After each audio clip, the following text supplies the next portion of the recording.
नमस्कार दोस्तों, स्वागत है आपका हमारे चैनल ज्ञान लो में। आज हम बात करेंगे न्यूक्लियर हजार्ड्स के बारे में। हम क्या पढ़ रहे हैं? न्यूक्लियर फिज़न, न्यूक्लियर फ्यूज़न, ये सारी चीज़ें हम पढ़ चुके हैं। तो न्यूक्लियर हजार्ड क्या होते हैं, यानी कि जो न्यूक्लियर के खतरे हैं उनसे क्या क्या खतरा हो सकता है उसके बारे में जानेंगे। सबसे पहले हमने न्यूक्लियर फिज़न की बात की थी, उसके अंदर क्या था, रेडियो एक्टिव सब्सटेंस इन्वॉल्व होते हैं, जैसे कि यूरेनियम 235 की हमने बात की। इस तरह से जो हम अल्टरनेटिव फ्यूल भी बनाते हैं वो भी रेडियो एक्टिव होते हैं। तो इस तरह से तो वो क्या करते हैं, वो अल्फ़ा और बीटा पार्टिकल एमिट को करते हैं जब ये रिएक्शन जो चलती है। ये काफ़ी हार्मफुल होते हैं। हाई आयोनाइजेशन पार्टिकल होते हैं जो अल्फ़ा और बीटा पार्टिकल होते हैं। ये आयोनाइजेशन पार्टिकल से क्या मतलब है, इनकी जो पेनेट्रेशन की क्षमता है, छेदन क्षमता है, अगर ये हमारी बॉडी के मॉलिक्यूल से मिलते हैं, यानी कि जो सेल्स हैं हमारी बॉडी के अंदर काम कर रही हैं उनसे मिलते हैं, तो उनके अंदर काफ़ी डिसऑर्डर पैदा कर देती हैं, जिससे बायोकेमिकल प्रोसेस है जो हमारी बॉडी की, उसको ये डिस्टरप्ट करती हैं, हमारे जीन के अंदर भी बदलाव ला सकती हैं और ऐसी ऐसी बीमारियां ला सकती हैं हमारी बॉडी में, जैसे कैंसर हैं, बड़ी ख़तरनाक बीमारियां हैं जो इवन जो डेथ का कारण हमारी बनती हैं। लेकिन ये डिपेंड करता है कि कितनी मात्रा में जो रेडिएशन की डोज जो है आप उसके कहें कि संपर्क में आए हैं, उस पर डिपेंड करता है। इसी तरह से अल्फ़ा रेडिएशन भी निकलती हैं, ये भी हाई इलेक्ट्रोमैग्नेटिक जो रेडिएशन होती हैं, तो ये भी इसी तरह की होती हैं। जैसे ये तो आयनाइजेशन पार्टिकल्स हो गए, ये रेडिएशन होती हैं, तो ये भी जो है काफ़ी ख़तरनाक होती हैं अगर इनके संपर्क में रहते हैं। तो इस तरह से न्यूक्लियर जो हजार्ड हैं वो हमारे फ्यूज़न और फ्यूज़न दोनों से ही होते हैं।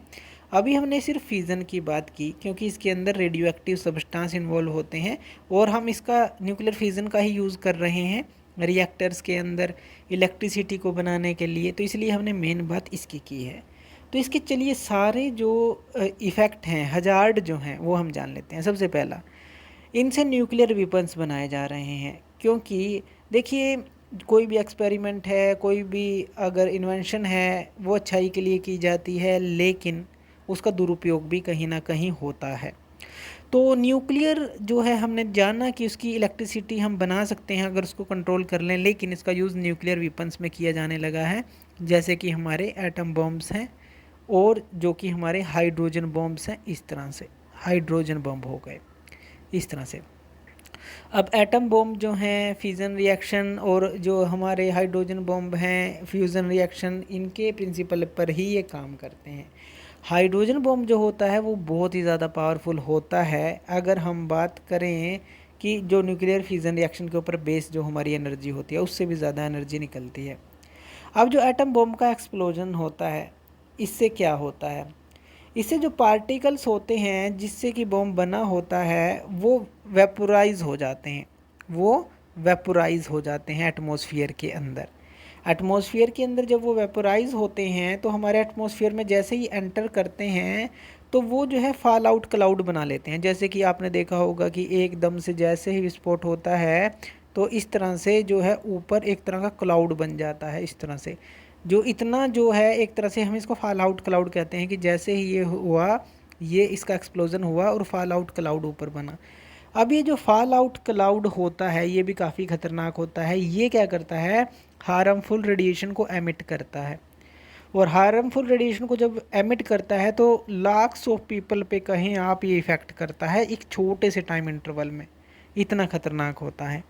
इसी तरह से जो हमने बात की हाइड्रोजन बॉम्ब की, वो इससे भी ज़्यादा ख़तरनाक है, क्योंकि जिससे फॉल आउट क्लाउड बनता है तो यहाँ पर जो है एकदम से बहुत ज़्यादा अमाउंट में हीट जनरेट होती है।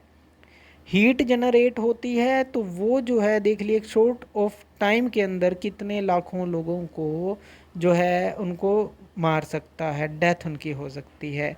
तो tremendous amount of heat energy निकलती है इसके अंदर, शॉक वेव निकलती है, एक जगह जैसे अर्थक्वेक आया हो उस तरह की, और एक तरह से शॉक वेव होती चलती है जो कि मास डैमेज कर सकते हैं। तो एक तो यही है कि न्यूक्लियर वेपन्स का, न्यूक्लियर जो एनर्जी है उसका यूज़ वेपन्स में किया जा रहा है, जो कि बहुत ही दुर्भाग्यपूर्ण है।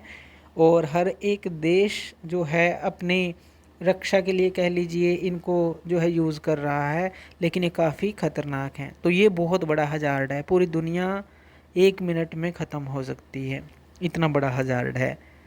दूसरा, जो न्यूक्लियर एक्सीडेंट हमारे होते हैं कई बार। न्यूक्लियर एक्सीडेंट कैसे? जैसे कि हमने बात की, जो रिएक्टर्स हैं उनका यूज़ किया जाता है इलेक्ट्रिसिटी को बनाने के लिए, तो यूज़ किया जा रहा है।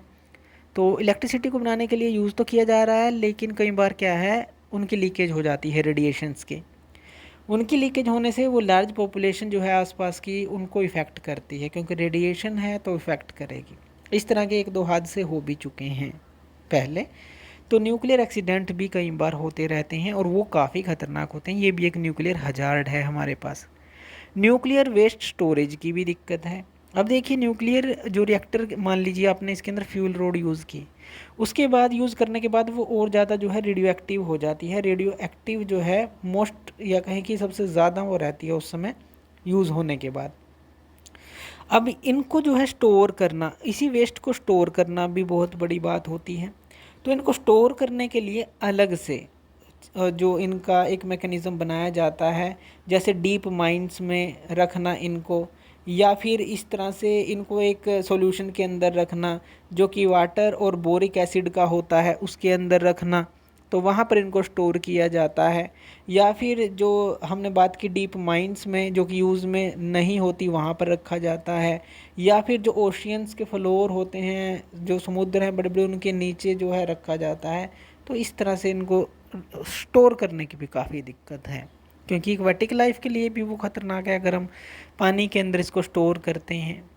अब इसके कारण से जो इफ़ेक्ट प्रोड्यूस होते हैं, जो हेल्थ इफ़ेक्ट हैं इन रेडिएशन के कारण से, जो हमने ऊपर बात की, वो कौन कौन से होते हैं वो जान लेते हैं। एक तो होता है सोमैटिक इफ़ेक्ट।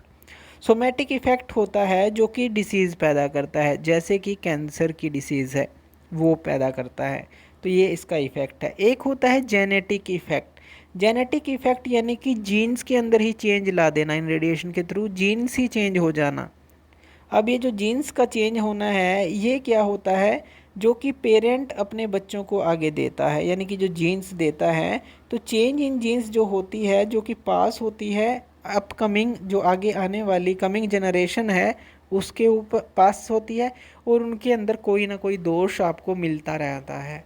ये काफ़ी लंबे समय तक चलता है। जैसे हमें पता है, हिरोशिमा और नागासाकी के बाद भी जो जनरेशन्स पैदा हो रही हैं, उनके अंदर कितने ज़्यादा जो हैं जीन्स के डिफेक्ट हैं। तो इस तरह के न्यूक्लियर हजार्ड हैं ये सारे। तो ये जो है न्यूक्लियर एनर्जी का अगर हम प्रॉपर यूज़ करें तो ठीक है, लेकिन अगर हम इसका यूज़ जो है, या फिर इसके कारण से कोई एक्सीडेंट होता है, तो बहुत ही ख़तरनाक है पूरी दुनिया के लिए। तो थैंक यू वीडियो देखने के लिए, और इसी तरह की वीडियोज़ के लिए आप हमारे चैनल ज्ञान लो पे हमें सब्सक्राइब कर सकते हैं। धन्यवाद।